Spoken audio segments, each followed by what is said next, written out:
धार्मिक यात्रा के लिए भी उत्तराखंड में सर्दियों का समय बेहद खास होता है। कई तीर्थ स्थलों पर इसी समय विशेष अनुष्ठान भी होते हैं। यहां मुखवा गांव में ही देखिए,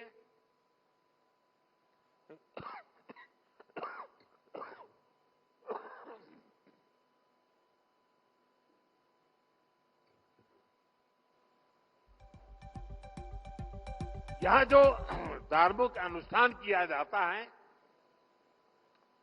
वो हमारी प्राचीन और अद्भुत परंपरा का हिस्सा है। इसलिए उत्तराखंड सरकार का 12 मासी पर्यटन का विजन, 365 दिन के पर्यटन का विजन लोगों को दिव्य अनुभूतियों से जोड़ने का अवसर देगा। इससे यहां साल भर उपलब्ध रहने वाले रोजगार के अवसर विकसित होंगे। इसका बड़ा फायदा उत्तराखंड के स्थानीय लोगों को होगा, यहां के युवाओं को होगा। साथियों, उत्तराखंड को विकसित राज्य बनाने के लिए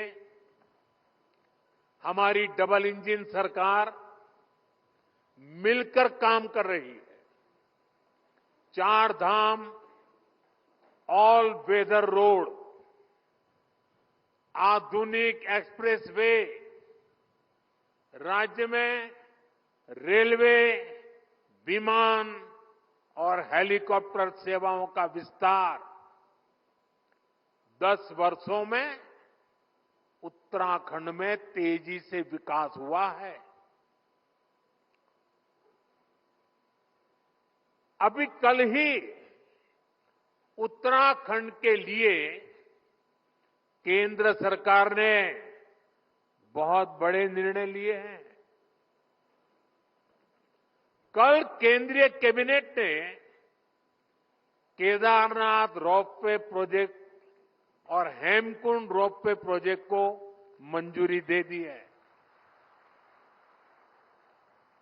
केदारनाथ रोपवे बनने के बाद जो यात्रा 8 से 9 घंटे में पूरी होती है, अब उसे लगभग 30 मिनट में पूरा किया जाएगा। इससे बुजुर्गों, बच्चों, महिलाओं के लिए केदारनाथ यात्रा और सुगम हो जाएगी। इन रोपवे प्रोजेक्ट पर हजारों करोड़ रुपए खर्च किए जाएंगे। मैं उत्तराखंड समेत पूरे देश को इन प्रोजेक्ट्स की बधाई देता हूं। साथियों, आज पहाड़ों पर eco log huts, convention centre, helipad infrastructure पर फोकस भी किया जा रहा है।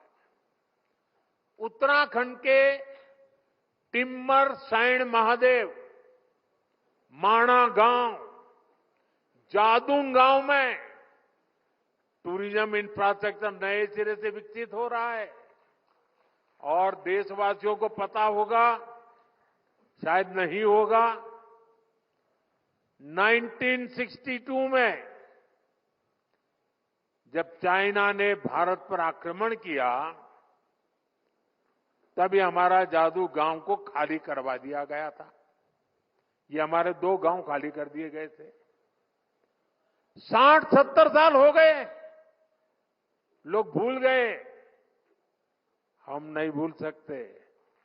हमने उन 2 गांवों को फिर से बसाने का अभियान चलाया है और बहुत बड़ा टूरिस्ट डेस्टिनेशन बनाने की दिशा में हम आगे बढ़ रहे हैं। और इसी का परिणाम है कि उत्तराखंड में पर्यटकों की संख्या इस एक दशक में तेजी से बढ़ी है। 2014 से पहले 4 धाम यात्रा पर हर साल औसतन 18 लाख यात्री आते थे। अब हर साल लगभग 50 लाख तीर्थ यात्री आने लगे हैं।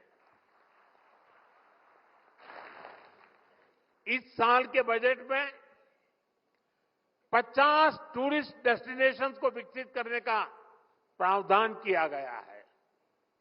इन डेस्टिनेशंस पर होटलों को इंफ्रास्ट्रक्चर का दर्जा दिया जाएगा। इससे पर्यटकों के लिए सुविधाएं बढ़ेगी और स्थानीय रोजगार को भी बढ़ावा मिलेगा। साथियों, हमारा प्रयास है उत्तराखंड के बॉर्डर वाले इलाकों को भी पर्यटन का विशेष लाभ मिले। पहले सीमावर्ती गांवों को आखिरी गांव कहा जाता था। हमने ये सोच बदल दी। हमने कहा ये आखिरी गांव नहीं है, ये हमारे प्रथम गांव है। उनके विकास के लिए वाइब्रेंट विलेज प्रोग्राम शुरू किया। इस क्षेत्र के भी 10 गांव इस योजना में शामिल किए गए हैं और मुझे बताया गया उस गांव से भी कुछ बंधु आज यहां हमारे सामने मौजूद है। नेलांग और जादूंग गांव, जिसका मैंने वर्णन किया 62 में क्या हुआ था, फिर से बसाने का काम शुरू किया गया है। आज यहां से जादूंग के लिए मैंने अभी बाइक रैली को रवाना किया। हमने होम स्टे बनाने वालों को मुद्रा योजना का लाभ देने का ऐलान किया है। उत्तराखंड सरकार भी राज्य में होम स्टे को बढ़ावा देने में जुटी है।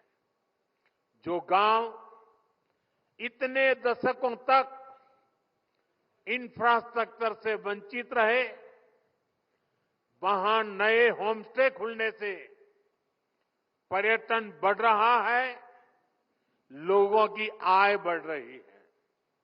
साथियों, आज मैं देवभूमि से देश के पूरब, पश्चिम, उत्तर, दक्षिण और मध्य भी हर कोने के लोगों से, खासकर युवा पीढ़ी से और मां गंगा के मायके से, इस पवित्र भूमि से देश की नौजवान पीढ़ी को विशेष रूप से आह्वान कर रहा हूं, आग्रह कर रहा हूं। साथियों, सर्दियों में देश के बड़े हिस्से में जब कोहरा होता है, सूर्यदेव के दर्शन नहीं होते, तब पहाड़ों पर धूप का आनंद मिल रहा होता है। ये एक स्पेशल इवेंट बन सकता है। और गढ़वाली में से क्या कहेंगे?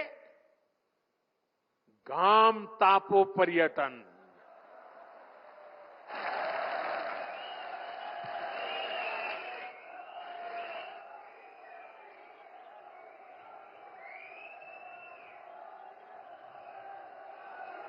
सही है ना?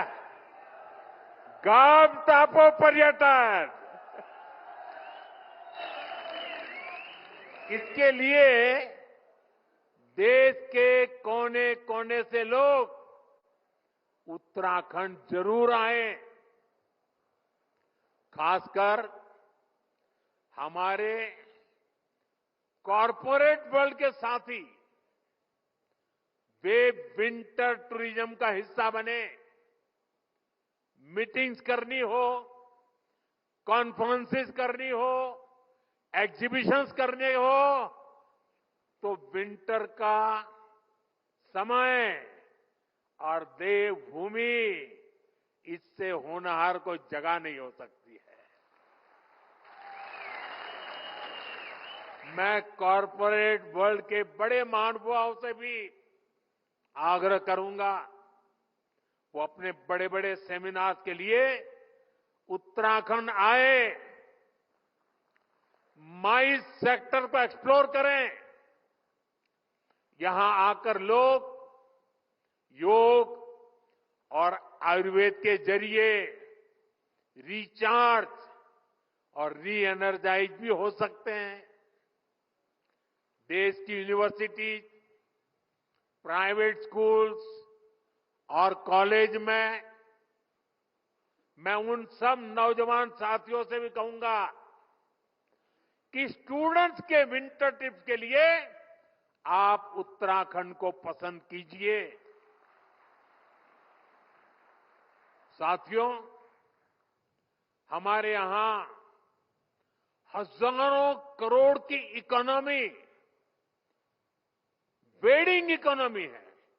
शादियों में हजारों करोड़ रुपए का खर्च होता है, बहुत बड़ी इकोनॉमी है। आपको याद होगा मैंने देश के लोगों से आग्रह किया था, वेड इन इंडिया, हिंदुस्तान में शादी करो। आजकल लोग दुनिया के देशों में चले जाते हैं। यहां क्या कमी है भाई? पैसे यहां खर्च करो ना। और उत्तराखंड से बढ़िया क्या हो सकता है?